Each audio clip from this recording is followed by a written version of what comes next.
आपके विश्वविद्यालय में 3 पुराने अस्थायी संबंधक का डिग्री मांगी है और आज आपने 20 दिया, मतलब 50 संबद्ध डिग्री महाविद्यालय जो आपके विश्वविद्यालय में अभी चल रहे हैं, जिनको अस्थायी संबद्धता है, आपने दिया है। आज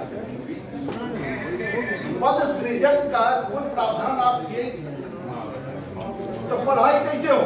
एक बड़ा सवाल है कि हम संबंधक को देते जा रहे हैं महाविद्यालय, और जब हम उसका पद नहीं क्रिएट करेंगे तो मनमाने ढंग से ऐसे संबंध विद्यालयों के पठन पाठन बाजार ढंग से चलते रहेंगे और नियमित ढंग से चलते रहेंगे।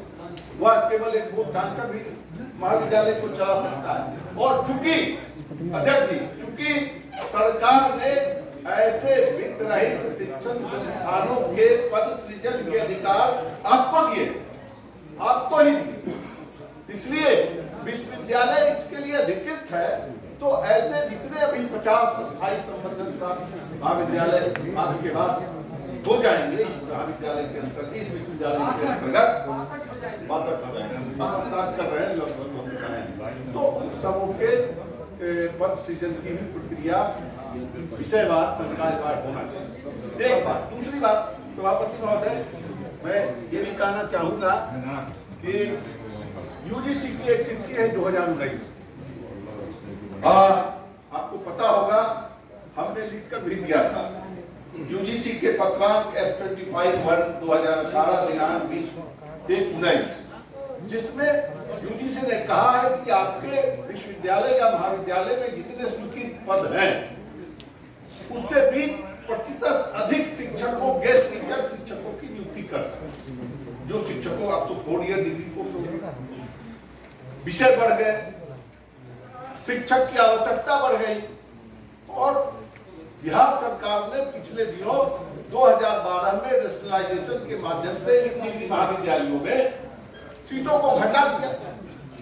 और मेरे पास बिहार सरकार की भी चिट्ठी है जिसमें उसने साफ स्वीकार किया था कि आने वाले आज के दिन, चूंकि हमको इंटर को अलग करना है, तो हम इतने 300 समथिंग पद आपके विश्वविद्यालय करीब 350 के लगभग पदों को उसने मृत घोषित कर और कहा कि आवश्यकता पड़ेगी, क्योंकि आने वाले दिनों में छात्रों की संख्या बढ़नी है, तो हम इन पदों को फिर लौटाएंगे।